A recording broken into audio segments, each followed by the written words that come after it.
So, for context, Goldie is internet famous for posting 800 consecutive videos on LinkedIn. It's absolutely impressive. But when I play that for you, what comes to mind? Yeah, so it is, I think, an odd mix of nostalgia plus some things never change. So, what I think is fascinating is I like to call myself part of the, I would say, wave one of LinkedIn creators. I was creating Hmm. during the LinkedIn video beta in 2017 to 2018 and did over 800 daily consecutive videos. And during that process, we were all exploring what it meant to create videos on LinkedIn. This was before those talking head videos became a format, which I helped actually make into a format. And there's even a LinkedIn video course that I did for LinkedIn Learning about the format of talking directly to the camera. So this was a format that didn't really exist before.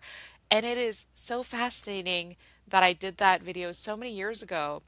Yet, when I look, and see what other people are doing, and if people don't know that I used to create a lot of videos, they will recommend certain creators to me, and I think it's really funny when I get literally the format, one of the formats I helped originate, kind of sent back to me, and people are like, "Have you thought about making videos that look like this?" And I'm like, "Oh, I've thought about it.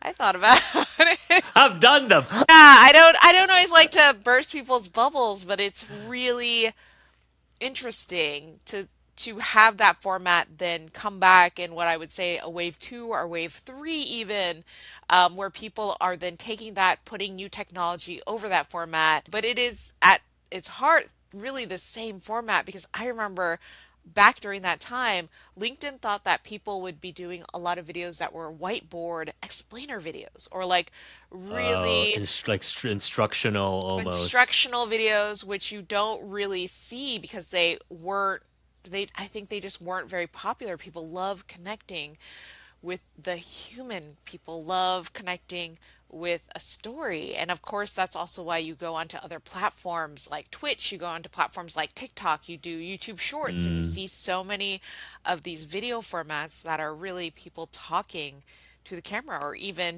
not to be meta, but podcasts, right? Video podcasts. People love it when you have Right. visuals, you have that person. That's why video podcasts, I think, do so well because people want to see the people behind the voice. Yeah, I feel like that's something most people miss or most people underestimate as professionals in a workplace. I think people feel like, ooh, it's cringy that I do a video or I don't want to put my face Yeah. everywhere. Do you feel like as you have your book out, Personal Branding for Introverts, Yeah. which is fantastic read, guys. I mean, if you want to go into personal branding or if you deem yourself even a close to an introvert, I'm like an ambivert, I would say. I was a big extrovert growing up, and then I feel like over time as I got older, I value more personal time. I got more energy from doing things alone. That's an interesting shift. Yeah. But back to folks being uncomfortable on camera and on Yeah. video. Like, I'm curious, were you uncomfortable at the beginning? Like, what was your journey like? Yeah, so it's so fascinating because I think I learned both being on camera in terms of filming myself and then Mm, also speaking on stage. I learned those two things around the same time because as I started doing more and more videos, I started getting asked to speak on stage and people would hire me to do different keynotes. And I didn't have a lot of experience with stage speaking because I had been really behind the scenes in-house doing a lot of marketing, branding, and community building as my 9 to 5 job. And then suddenly, mm. when I started creating all these videos, I was taking a bit of a sabbatical, which is a nice way of saying I was unemployed. And I was, in between jobs, I was like, okay, I'm going to take a month off. I'm going to just do something, honestly, in this month off, and then I will look for my next job. And in that month off, I happened to start doing LinkedIn videos, and I have never truly been back to the 9 to 5 world in a significant capacity where I wasn't also doing something on the side since then. But yes, talking to camera, it used to also make me so nervous, and I felt like people were judging me. I was certainly judging myself. I was like, is this good enough? What helped me in the beginning, and this was, I think I had an iPhone 5. So that's how many years ago this Oh was, my right? God, I know. It was That's so iPhone crazy. 5 in 2017. I think there was probably maybe a 6 was maybe the newest one back then. But, that was like one of the newer phones. Uh, Um, and I was not, now I can do a little bit more editing and a little bit more other stuff. And there's all these apps, of course, right now that will auto mhm. edit and do all this amazing work for you. At the time, this didn't exist. So when I was creating those videos, I was really recording myself and then maybe clipping off a little off the beginning and a little off the end. No title cards, nothing, right?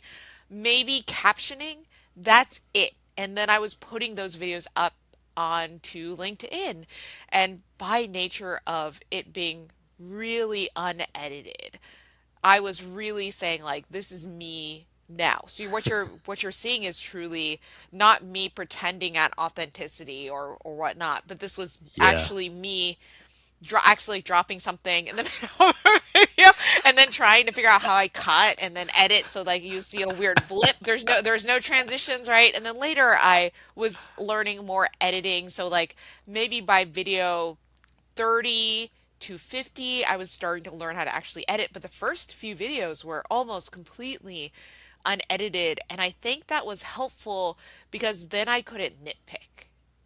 Mm, Then I couldn't be as hypercritical of mistakes and things because I just wanted to get a video out there. And I also honestly thought I was just going to make maybe 2 videos, maybe at most 10 videos, and then I was going to look for my next role. But I wanted to be able to go into my, next job interview and be like, during that time, I was right. researching, social media, blah, blah, blah. Like in the job interview, I wanted to be like, I wasn't just relaxing this whole time. I was doing platform specific research. So that was I actually love it. my goal. And people were just like, oh, so you were like trying to build your personal brand at the time. And I was like, no, actually, I wasn't. I was truly, as a marketer, trying to research how I would use that for the next big brand that I was going to be.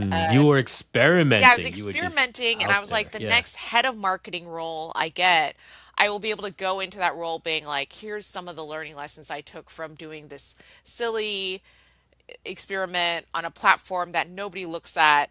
And that's kind of not how it turned out. It turned out that I blew up. But what kept you going, and how long did it take before you were getting some Yeah. feedback from the audience? What kept me going, that's a funny thing. I think it was stubbornness. Honestly, at the end of the day, I think once I got past video 10, then it was really, I should do 30 videos, right? I should do a whole month of videos. And then past video 30, it was funny because things started happening for me. One of my friends was a contractor who was working internally at LinkedIn at the time. He's like, do you know that you're in Mm. a keynote, Goldie, like an internal keynote where they're talking about like 6 different creators who are doing interesting things in video? And he's like, you're one of them. You're like one of the featured people. And I was like, oh, does that mean that this is something, right? Because I was like, I don't know that this is something. I don't even know what this is because when you're that early, and I will say this, so many people told me it was stupid. Well, I lost friends because of this. People unfollowed me because they're like, I can't believe you do something like do video on LinkedIn.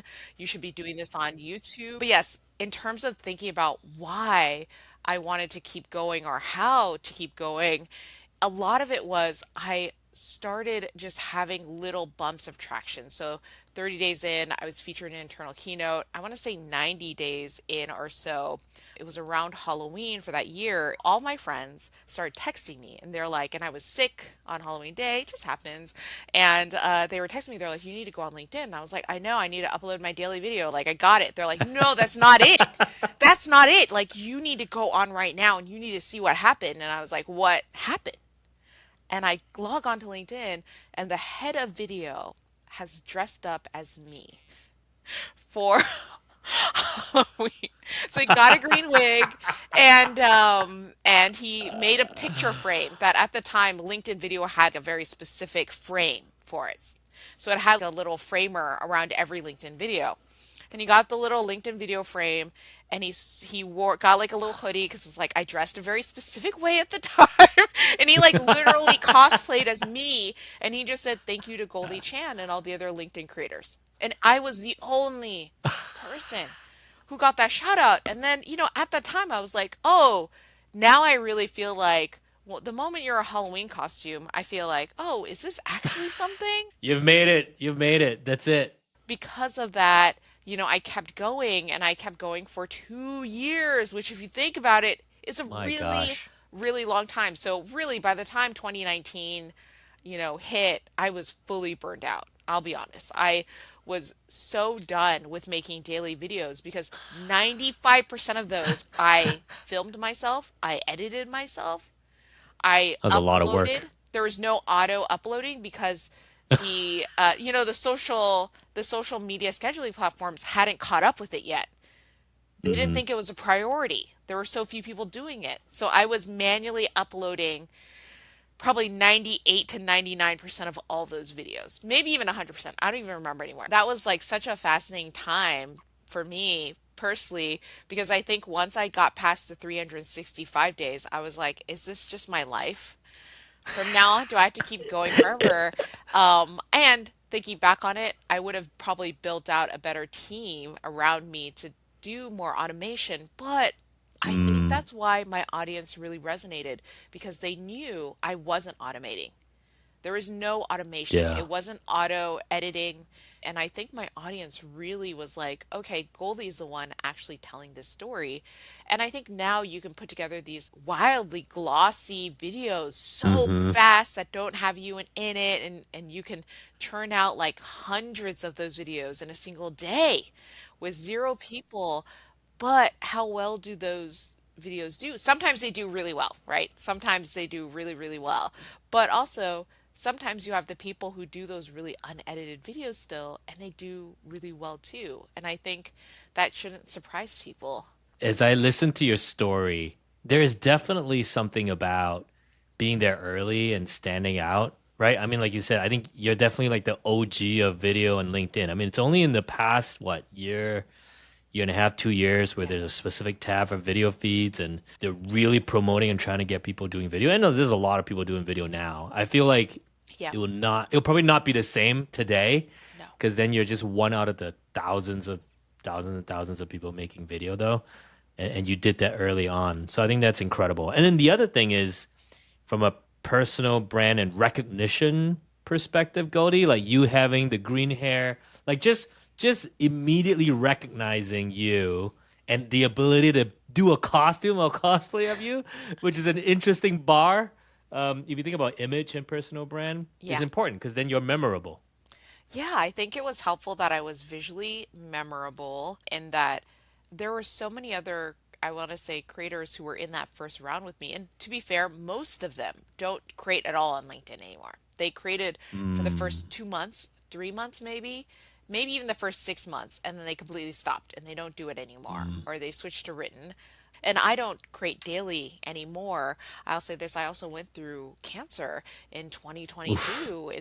And we don't even need to talk about what happened in 2020. So there's a lot of, right? There's a lot of things that happened between when I stopped in 2019 and then Hmm. now. And I've only recently started doing videos again. But it is really fascinating to think back that when I just happened to be present, I happened to be more visually standing out, I think, than other people. There's still people who have like very specific gimmicks that they had at the time. So for me, my green hair is not a gimmick. I just always have colored hair. And I just happened on the color hair roulette, happened to have had green hair at the time. And then I was like, okay, well, I guess I'll keep this green hair for a while. And then that became from 2017 till now. So Wow. it's just a long time. It's a long time to have green hair. But I know other people who had like, I would say gimmicks, right? I think anytime you are wearing a wig or you're wearing some sort of hat every single time or you're wearing, Right. a specific t-shirt or whatever, that can become very gimmicky. And then unfortunately also as you age, as you get older, if you cannot find something to substitute that gimmick with, which to me is always the real experience, then you're kind of Yeah. locked into that gimmick. Yeah. And that is to me always, unfortunate.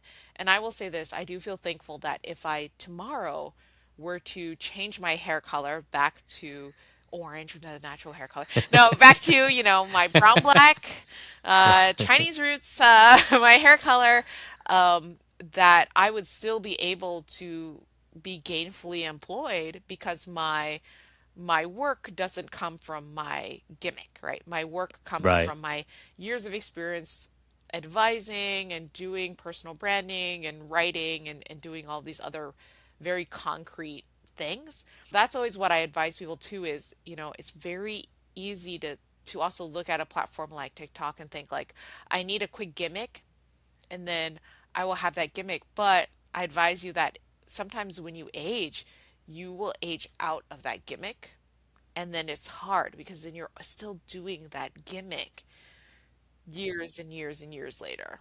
You're right. I mean, when you look at big personal brands out there, whether it's Mel Robbins or whoever, the Yeah. glasses, or Alex Hormozy with the shorts and the I don't know the nose thing, Yeah. right? I mean, it's interesting to think about. But if Does you it saw Alex become? speak without the Yeah, shorts and without yeah. the nose thing or Mel Robbins without, right, you would still recognize them You would now. still recognize it. You would still recognize it. Become yeah.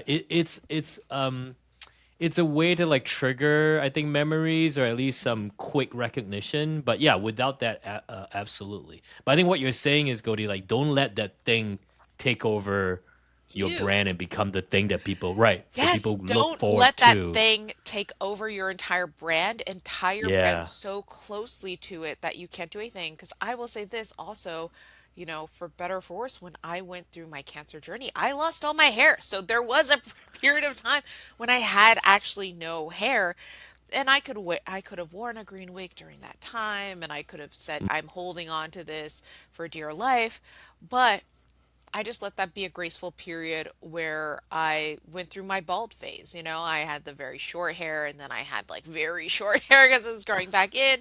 Um, but I think that having something like that can sometimes be a crutch for your personal brand. But I Mm. always feel like what you want is, even if you have a visual representation of your brand, you should have that expertise that underlies your personal brand at all times. What are some myths around personal brand? Because I feel like even the term personal brand has some baggage or has some meaning to it that maybe people find like, ooh, I don't want to do that. What's your thought on that?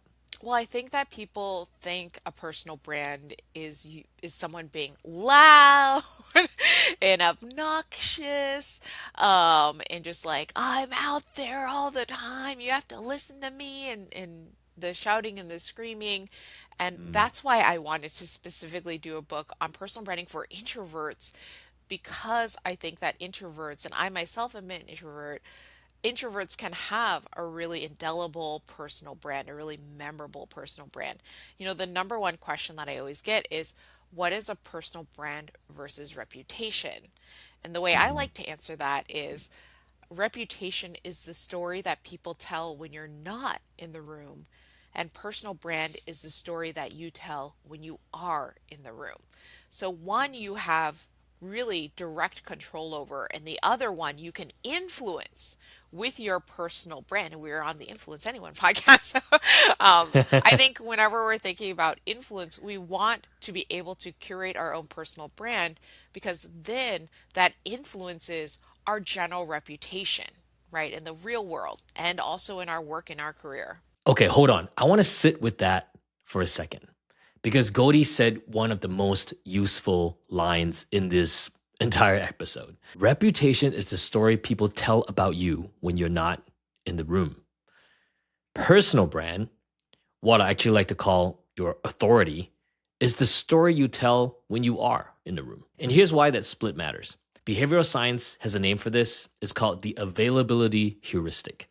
People don't pick the best option, they pick the one that comes to mind first.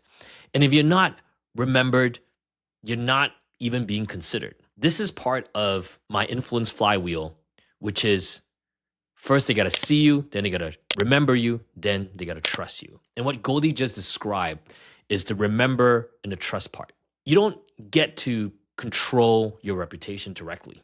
What you can control is what you put out consistently until the reputation builds itself. Now, that's not about our ego. That's just how memory and trust actually work. So, quick thing before we keep going, all of us have a natural way of influence. And whether you are a connector or a commander or a scientist, I've put together an assessment that helps you figure out what is your natural default influence profile. It's got the influence style quiz. You can go click on the link in the show notes or in the description to go find out what is your default style. But now, back to Goldie. A lot of corporate professionals get put off by personal brand. I think precisely because of that, which is like, oh, that means I gotta be on there every single day. I gotta be pounding my chest and screaming from the mountaintops.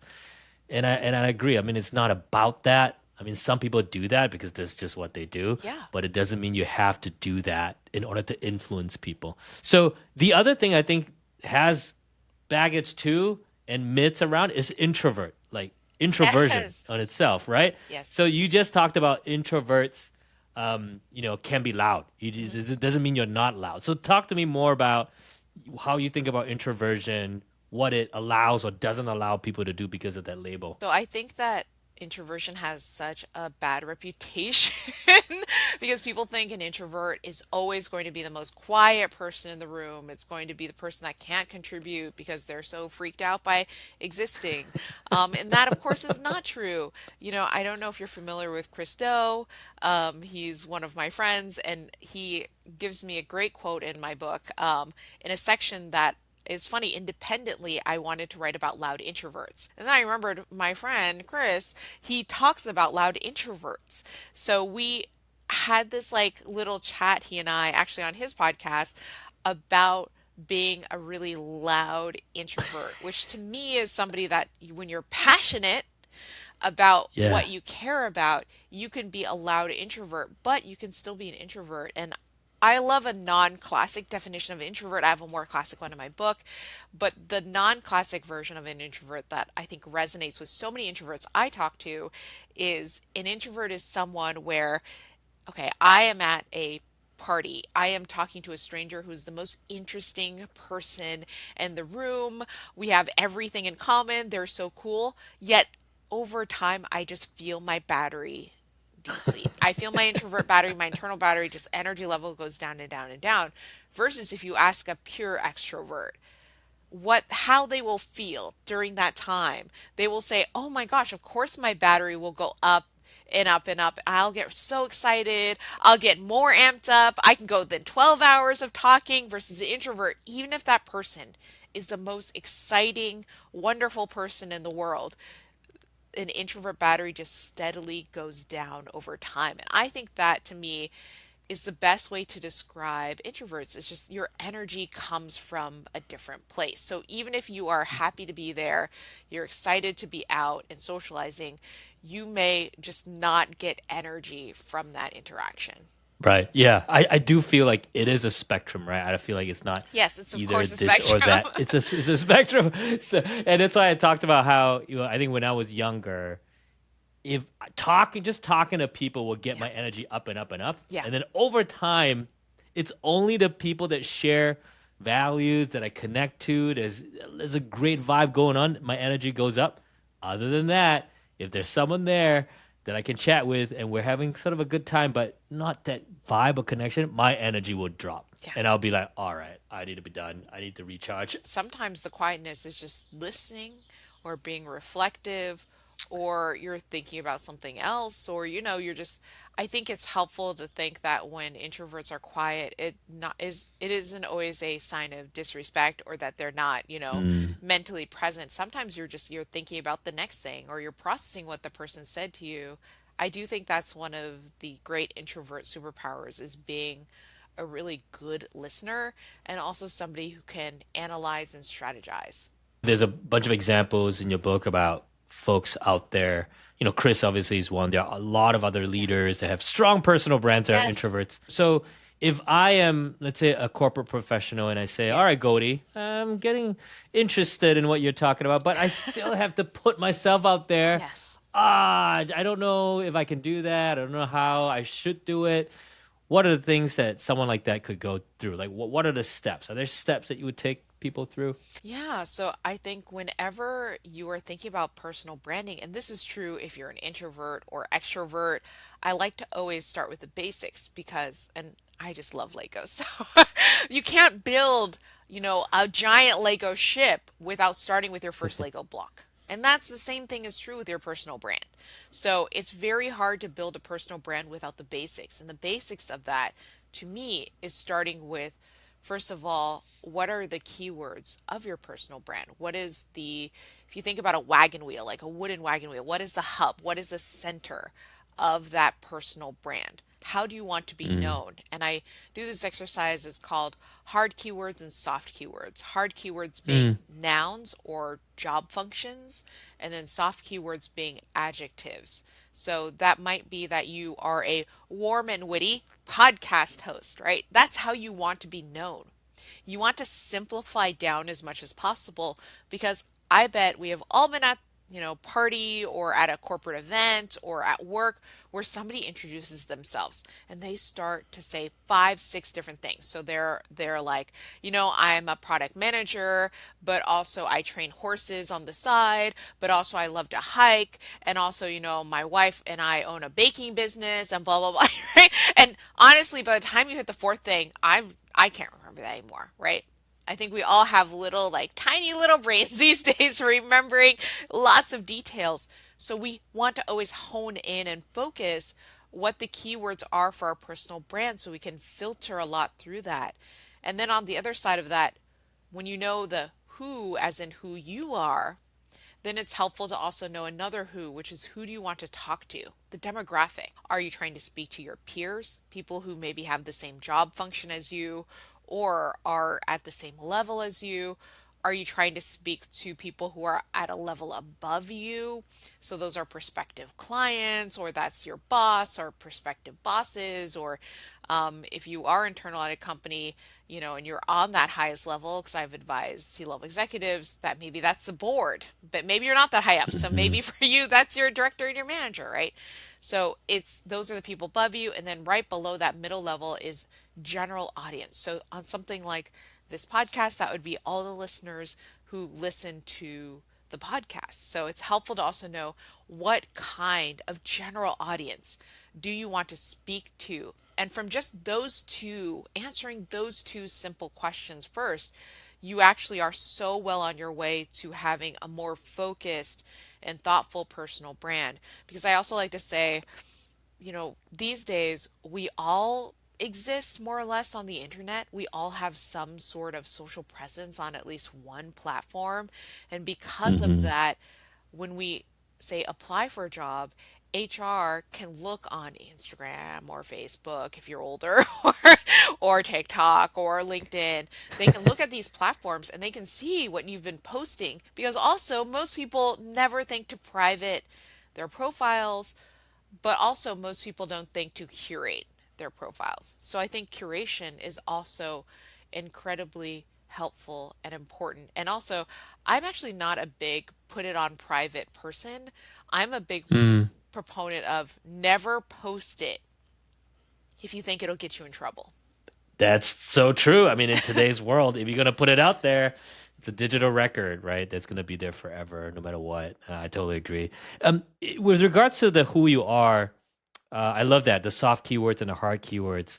I feel like if you're a corporate professional, you'll probably just gravitate towards the very functional things. Like you said, I want to be known as a strong marketer or Right. a really great operations person. Right. And they tend to probably leave out all the personal things that, yeah, what does riding horses have to do with this?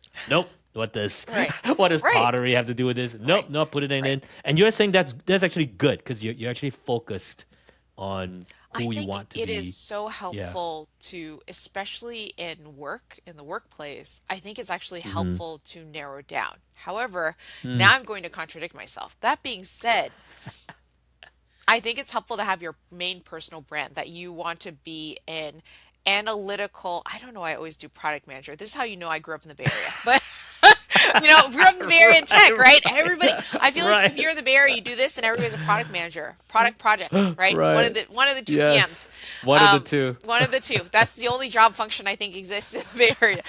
But say you want to be an analytical project manager, but on the side you love movies, and not only that, you love classic movies. You're a classic movie connoisseur. What is wonderful about having your main brand, which is your main work brand, what you want to be known for at Mm. work, is okay, so we have our main thing right here. And then just like we have the earth and we have like little satellites around it, we can also think you get one satellite hobby. Okay, I will gift Mm. everyone one satellite hobby. So what it does is it just gives a little bit more color and context to who you are as a person. However, when you start doing, here's my 12 satellite hobbies, right? Which you may have. I'm not dissuading anybody from having 12. I have so many hobbies. I love things. But I try not to overwhelm people with too many things because I find then people remember very little. But people have the capacity to remember your one job function and your descriptor for that. And if they get past that, they probably have the bandwidth to remember one really interesting, colorful thing about you. And then that, of course, opens doors for you.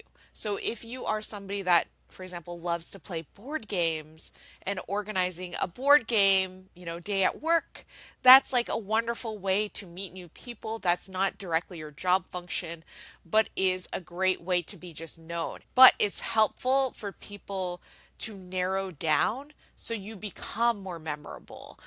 Because I think we just have so much information these days. We meet so many people that it's hard to remember too many things about any one person. So, all of this is to help you become more memorable. When I meet people in the context of writing, the one memorable fact that I usually give is so I have this book out, Personal Branding for Introverts, but also for fun, I write for Archie Comics, Right. right? Yeah, And then that's absolutely. Yeah. memorable, right? And also for me, it just happens to be kind of related because one is writing. I write books.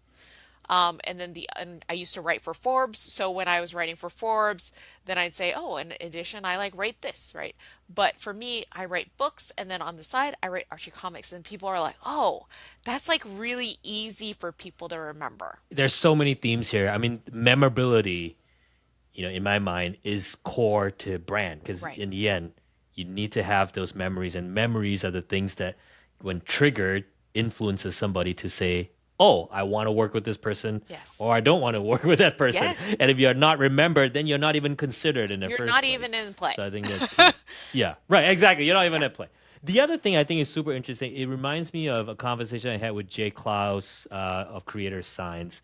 But basically, he said there's a difference between transparency and authenticity. So what you just talked about there is a curation of what you put out, right? So you don't have to tell everybody about everything that you do. You curate it, but it means you're authentic because it is an honest representation of you. Yeah. But it's not full transparency because nobody needs full transparency, Yeah. unless it's your spouse or someone that's really close to you. Right. So that's the big difference there. So be very mindful of that. And I love that you said that because I think that people confuse the two. Even when I've advised these upper level executive folks, sometimes the question that I will get is, should I talk about my family? How much do I share about the family? And I always say, if you don't feel comfortable sharing your family, you don't necessarily need to share them, right? Or you can share big milestones about your family, but you don't need to share your day to day Hmm. personal life. You want to share a little because it helps humanize you as a person, but you don't want to share so much that you feel your privacy is invaded. And I think in this day and age, privacy is such a limited resource because so much is online, so much is public that I think Yep. privacy is something that you should hold actually very close to you. I remember I was giving a talk to a group of teenage girls, um, Mm. and and I told them, be really thoughtful about your privacy. And everybody else was like, you should get out there, pursue your dreams, like follow Right, right, follow right. your Put goals. everything out. Yeah, Put put it everything all on, out like, there. like express yourself, do this. And I was the one talk I remember out of like 3 or 4 talks where I said privacy. I was like, my talk for today, for you today, is privacy. Because once you put it out there, you can't pull it back, right? It's very hard to pull it back. Once you put it out there, people remember things about you that maybe you don't want them to remember. And so if you can start now by being somebody that's privacy minded, that you think about your life like a house. Some of it is behind the closed doors and behind the closed windows, and some of it is your front lawn. Some of it is the Yeah. flamingos or the gnomes Yeah. or whatever you have on your front lawn. Um, it's helpful to think about it that way too. Is you probably don't want to live, I guess depends on where you live, but with your front door open all the time, just like wide open, not just unlocked, but like very open. Um, you probably want to have some of it behind closed doors because that also is for you. That's also to me such a mental health exercise.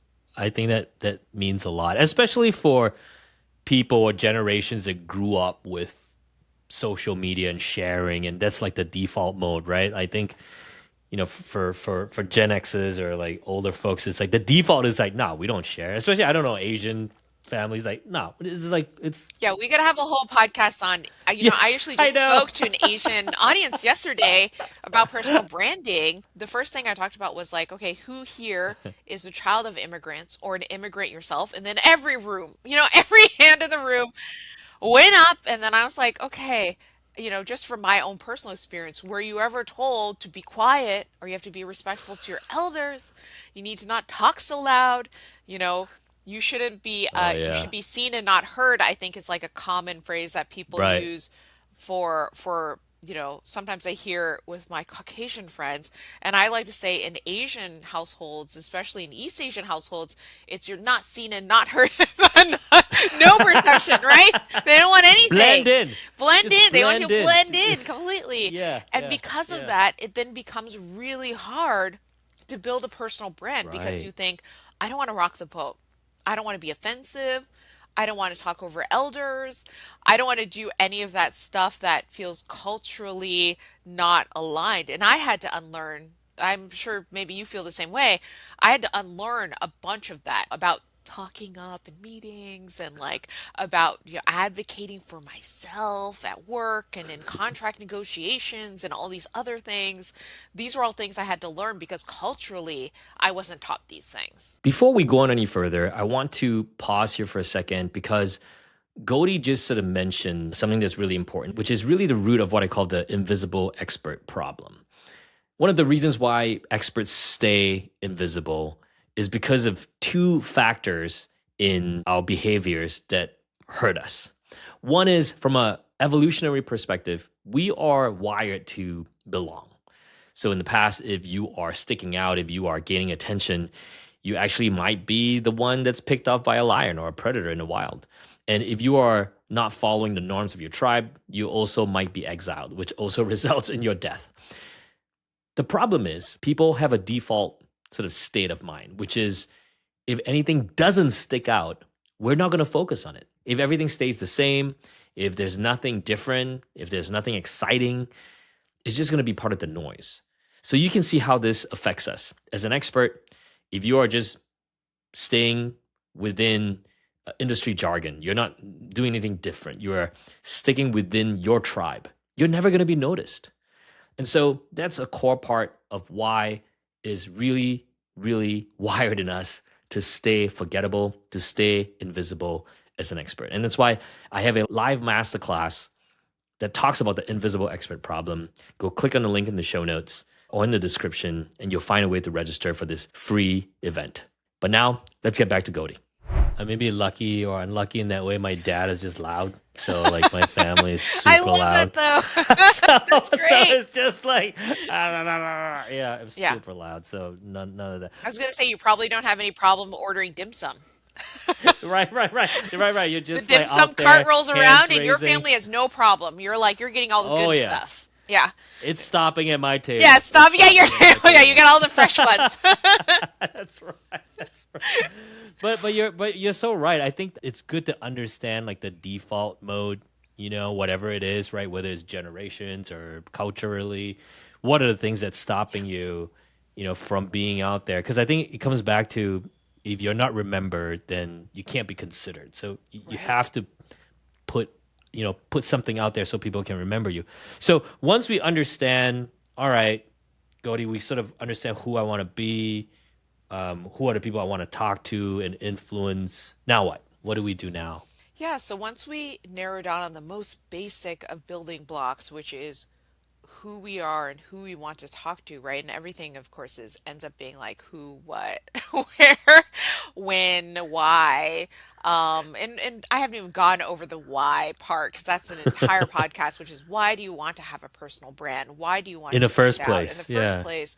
Why do you want to move forward in your career? Why do you want to be somebody that is a memorable person?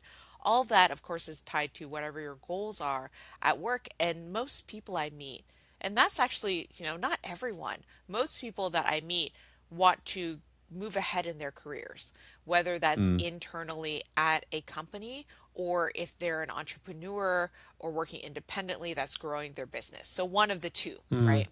Um, mm. Most people want to move forward. And every once in a while, though, I will say this, I meet people who are like, I love the job I'm in.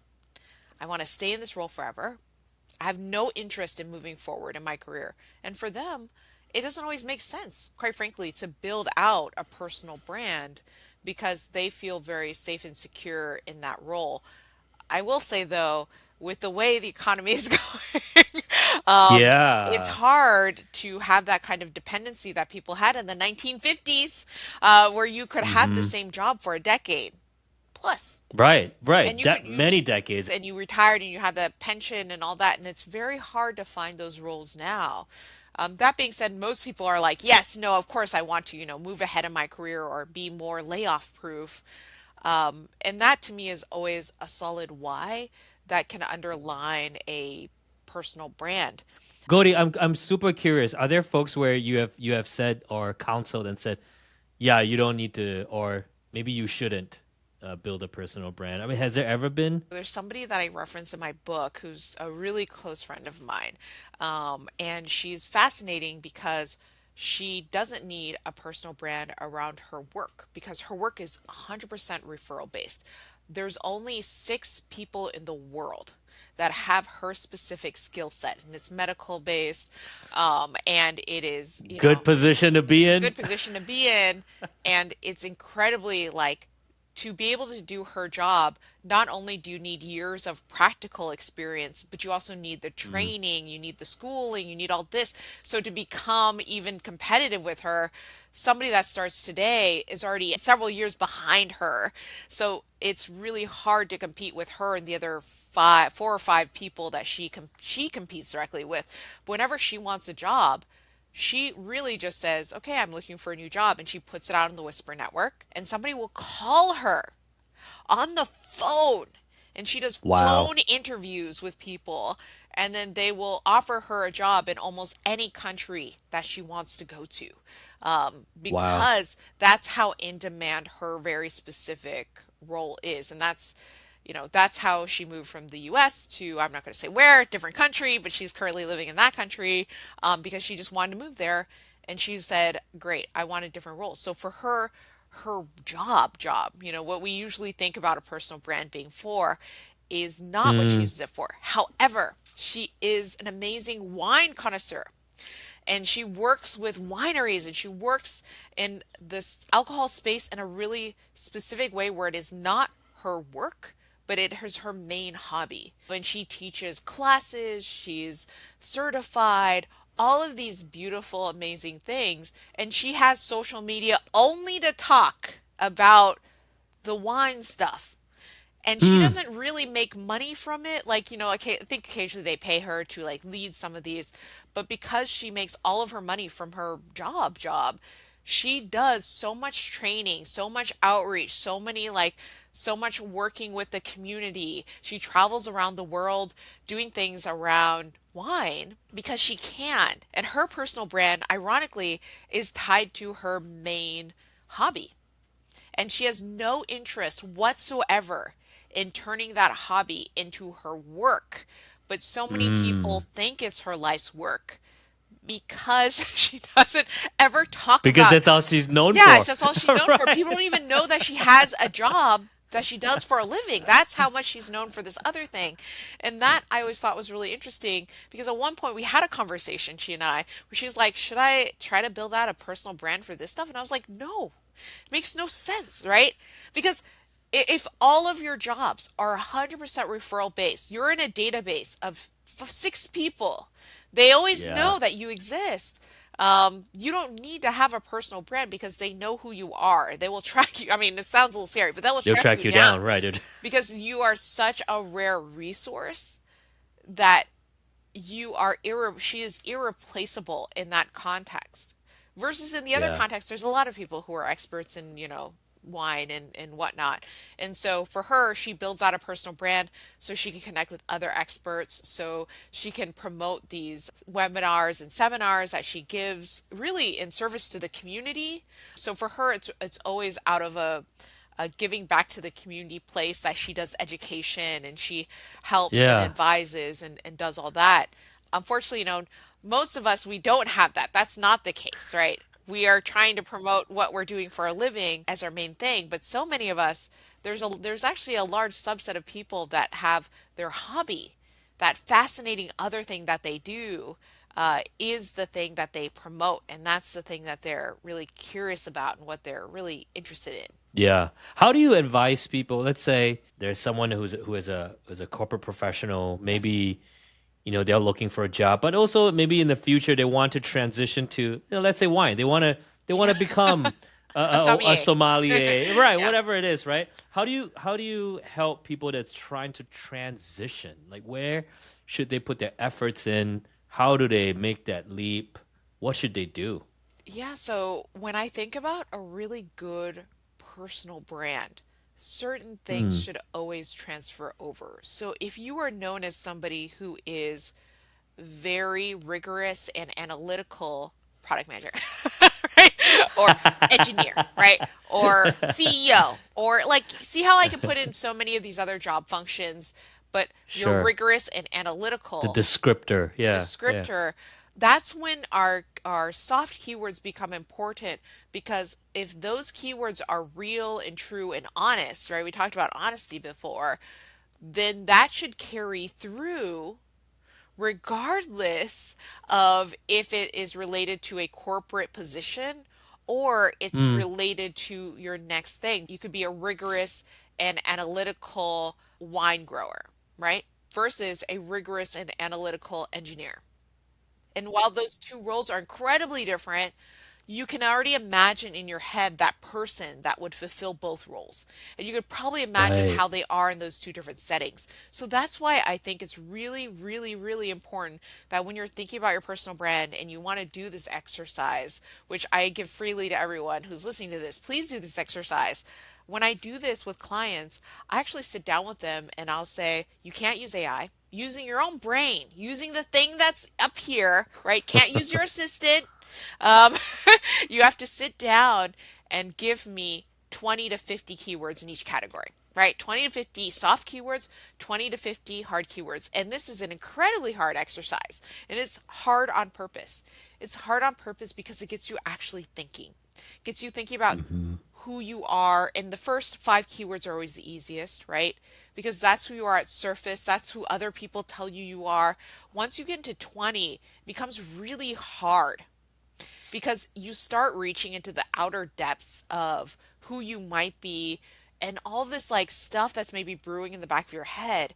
And I don't have people use AI because what AI will do is AI will scan Google or social media or whatever you have publicly and say, okay, Howie is an amazing podcaster. So all of my keywords are going to be around his work in podcasting, his guests he's had, Right. Right. right? Right. But then imagine if you wanted to pivot your podcast to having a completely different kind of person, AI wouldn't be able to tell you that because that's an Right. idea you have in your head. that's an original idea. And AI can only use a data set that already exists.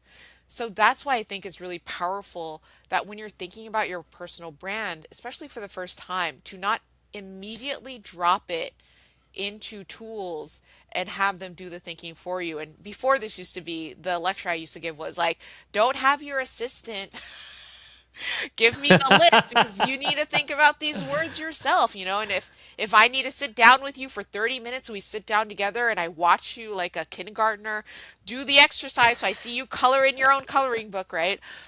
That I think is it's a really a helpful exercise to start thinking about who you are at the core. Who do you want to really be known as? And it's a painful exercise, and painful being relative, but like it is a painful exercise on purpose because it starts to Hmm. get you thinking about all the ways just on the surface you're categorized, on the ways that you want to be categorized, and then as you get further and further down this list, all the ways that you never thought you could be categorized as. And that is so powerful because I've had people do this and suddenly unlock things about themselves where they say, secretly, I've always wanted people to think this about me, or I've always wanted to do this. And that is a gift in and of itself. Right. Yeah. I mean, tapping into future you is a gift because that's what you're building your brand for anyway. Like, how do you project out into the future? How do you become the person that you want to become? So, if you think about the steps and the journey of someone starting from, I think in your book you call this the clarity, right? One of the Mhm. five C's. What are some traps that people fall into? Mistakes that people typically make Yeah. as they go about this journey. So I think when we think about clarity, really knowing who you are in this moment in time, once again, Mm, knowing clearly what your goals are, that's when goals come into play. So, and goals are, especially goals in this fast moving world, can be tough.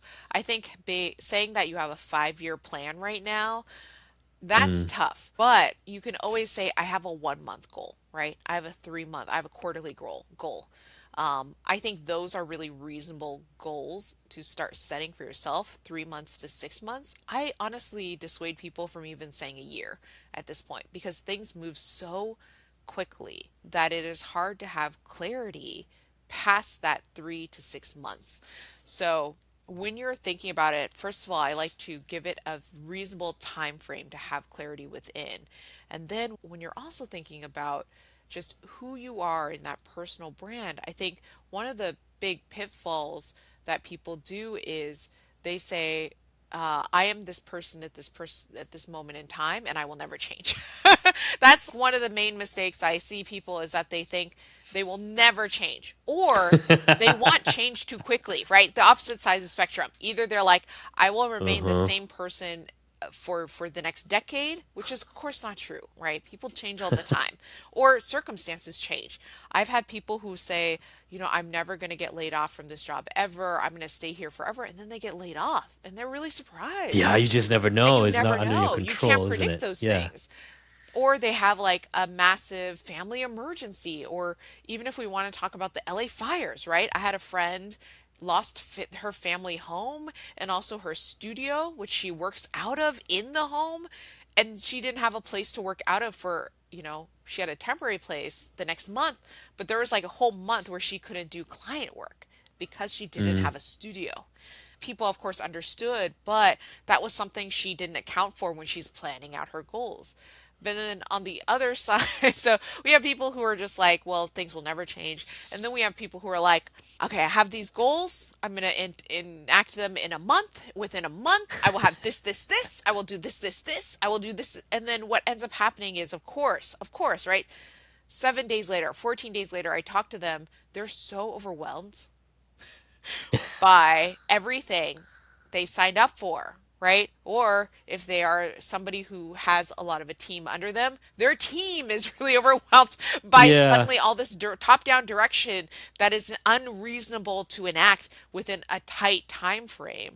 That I do speak with people, and there is a clarity around just time frames, and there is a clarity around change that I think people need to Mm, have. And those are the two most common pitfalls that I see is unreasonable expectations around change and time, whether that's like things will move really quickly or things will not move at all. Because just by nature of being human, these two things, of course, like you will have change, and change may happen quickly and it may happen very slowly. So having, I think, a lot of A B plans is really helpful, Mm. especially with your personal brand. So if you're saying, okay, I'm going to build out this website within the next quarter, I'm going to have this new personal brand website, going to build it out. Having a B plan is good too. So if you say, okay, I'm going to build out this like 10-page website, it's going to have this, I'm going to do this with it, but something happens, your developer leaves, which literally just happened to my friend 3 days ago. Her developer left, and she's like, I need to build out all these things on my website, and they need to happen in the Yeah. next month.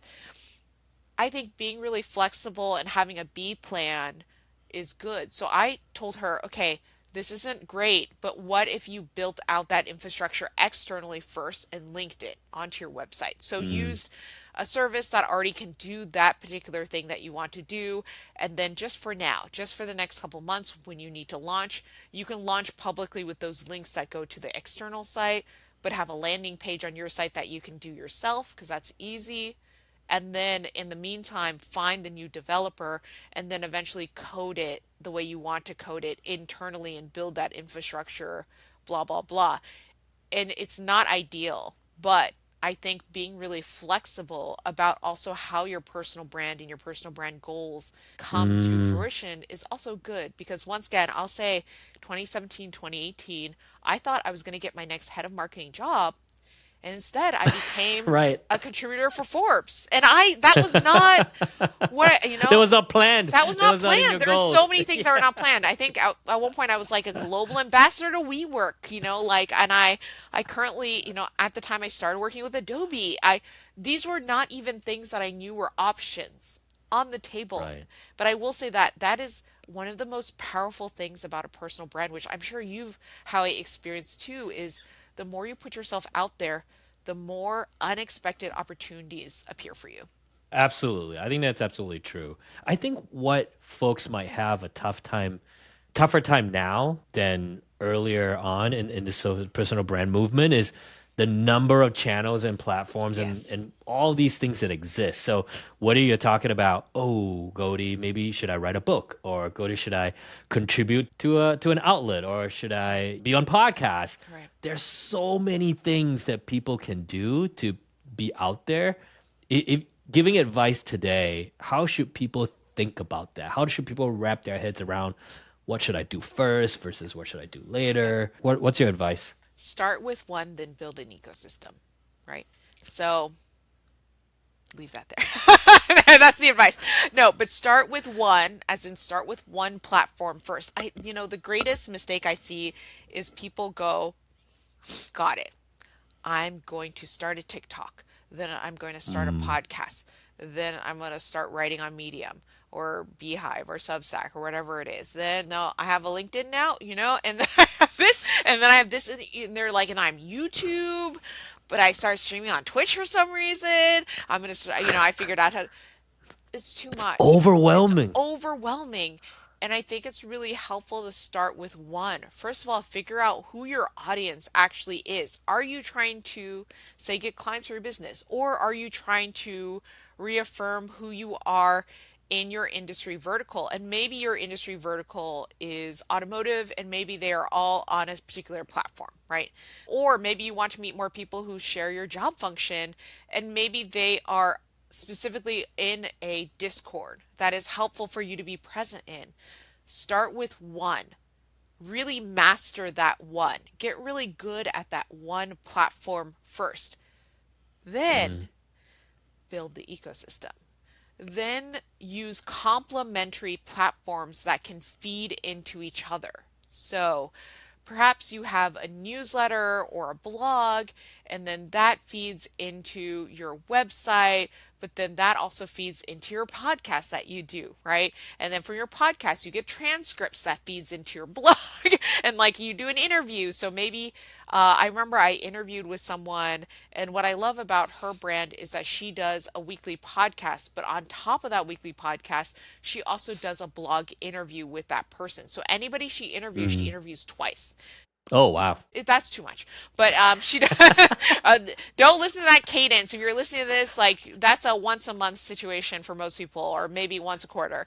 But she does a podcast, so a live podcast, and then she will also do takeaways and either format that into an interview, or she will actually do a separate written interview. So before you even go on her podcast, you will answer questions that will then be formatted by her amazing team into a blog, so everything feeds into its own thing, and it should just be like an ecosystem. So I don't know if when you grew up you learned about like rain and clouds and like water, but like The water in water the cycle. ground, right? The water cycle, like the most basic thing, right?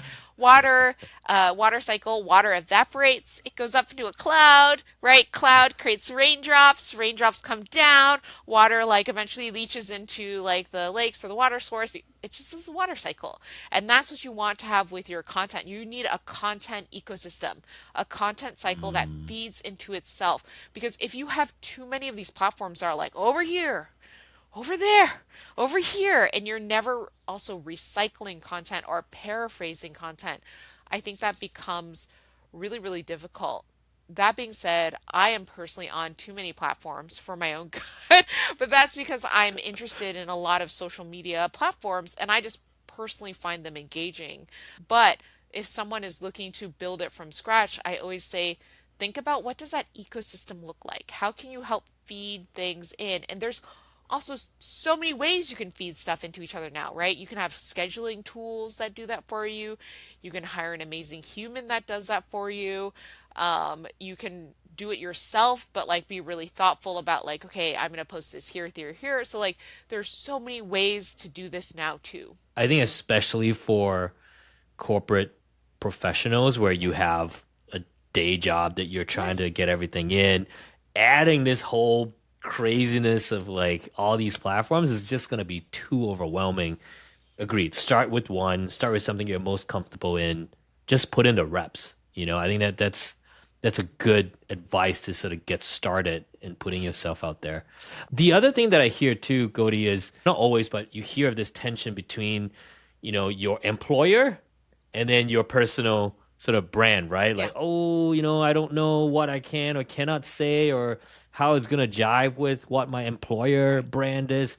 What's some advice for folks who are maybe a little bit scared of, that interplay? Yeah, so I spoke at a big company. I'm not going to say which one, but it's very recognizable, and they're known for playfulness, which is kind of funny because internally Mm. they're quite strict. And so the personal brands that the employees have is a little bit different than what the brand has. So Oh, that's why I think it's interesting. always helpful to think what is internally, what is the corporate culture, what is the Hmm. corporate brand culture, what is the corporate brand ethos? Is it hard work, transparency?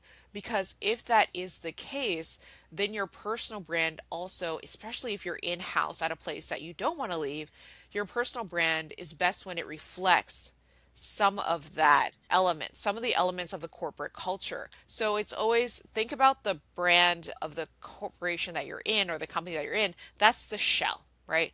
And then you are the delightful chocolate or peanut butter if you like Reese's Pieces. Internal, I that's like you, that. right? But you are coated by a shell of corporate, corporate goodness that is Corporate helpful, chocolate. You're the corporate gooey. chalk, You're the gooey middle. thin corporate shell that you don't want to break through because then you get in trouble. Then Yeah. you don't want to, and you don't want to get fired, right? Nobody wants to get fired or laid off if they don't have to be. So one way to do that is to stay within the rules. Another way to think about it too is when you're starting at a role too, is to really gently nudge and ask what those barriers are. I recently turned down a very serious role, a very high up there role with one of the major entertainment companies that's here in Los Angeles. And I turned it down because I wanted to continue to be able to post, quite frankly, on LinkedIn and be able to do social media. And they really didn't want me to. And so that was, Wow, really? yeah, and that They said not to. they You said not can't to continue with explicitly. what you're doing. And that's how they found me. So I find that deeply ironic, deeply ironic.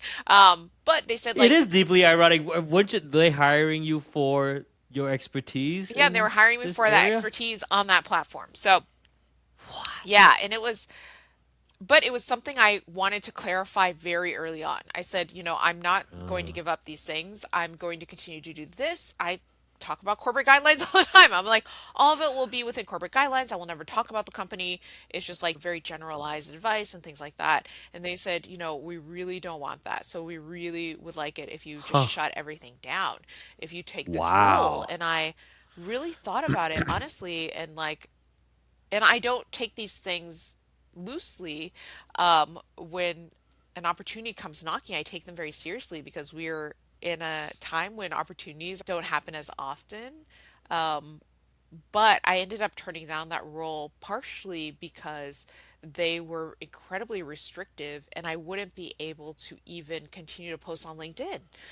And that I Mm, thought was, even about just my personal life. So I did think that that was really interesting. And I think that a lot of people who are internal at companies, though, usually don't have that. I think that's also because I am very public, but so many hmm. companies also are doing something which I find really interesting. So if you are internally working at a corporation, it's good to see if they're doing something like this, which is EGC. It's another version of UGC. It's called employee generated content. It's a new term Right. that's really popped up recently, and that is employers are looking for people internally to be ambassadors, to be stakeholders publicly, to share news publicly. And if your company has an EGC program or has social media guidelines where they are really excited about people sharing, to tap into that and see also if you can post more for your company. Because the good thing about that is sometimes they also will have built-in amplification. They'll actually put ad spends behind things or they'll Right. reshare to the main company. And more likely than not, the company and the company's social media are probably larger than yours. That is a helpful and interesting way to think about building out your personal brand internally, is to also see what's going on.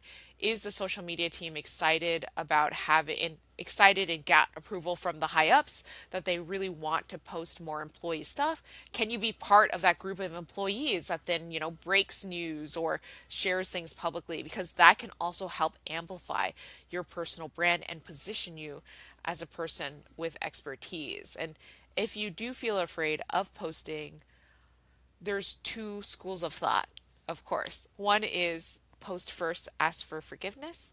And then the other one is ask what the rules are. And I always Mm. think whichever side you decide taking, use common sense. Yes. Yes. I mean, that's such a pro tip that you dropped there. Looking for EGC, like the Yeah. ability to leverage a program internally. That's brilliant. I mean, it can jumpstart your personal brand absolutely with amplification, with even other employees that's doing the same thing, putting out content, helping each other out. I think Yes. that's really really smart. Yeah. Um, Goldie, I feel like the tips that you shared, apps extremely valuable, but it also brings us all the way back to the beginning where we talked about understanding who Yeah. you are, your values. Hmm. So important Hmm. because I feel like the story that you shared about turning down that role, it's also you understand your values, what you really Right. care about.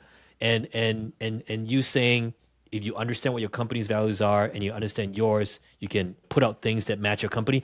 And also, I would say if your values are totally different and opposite from your company, should you really be at that company? Should you find a different place that Yeah. matches your personal values? So I think no matter what, that first step is just so important to just know who you are and be clear about that. So I think that's absolutely pro tip right there. And that's being thoughtful and just being a really introspective person, right? Thinking through what is important to you and why it's important and who you really want to be known for.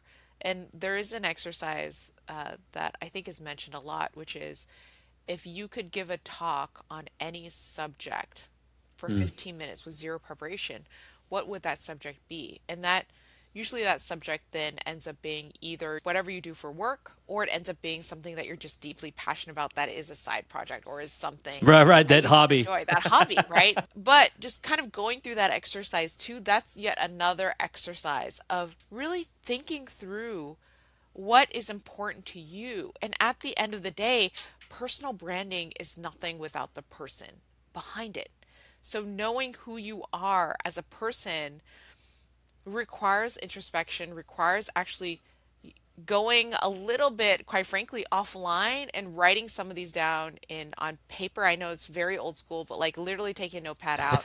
Or if you want, put your phone on airplane mode. Don't look at the internet and just do it in text, notes app or whatever.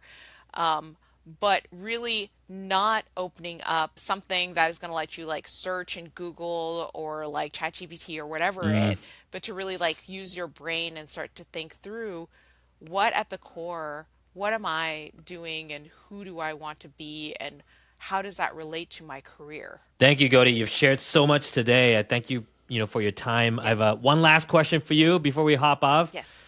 If you could leave a sticky note on every introverted professional's desk Yeah. to remind them about what we talk about, Yeah. what would be on that sticky note? The sticky note that I would leave for every single introvert is a mantra, and that is I deserve to be heard and seen in the workplace. Amazing.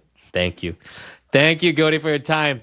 For those who haven't already, please go get Personal Branding for Introverts. I'll put the link in the show notes. It's a fantastic read, step by step, a lot of great stories in there. Yes, thank you again. Goldie just shared with us how you can build your personal brand, even if you're an introvert. The idea is that you continue to control what you can, which is what you put out, your value, who you are, who you serve, and let your reputation be built on that. So if you like this, please go check out a solo episode that I did called How to Use LinkedIn Better Than 99% of People.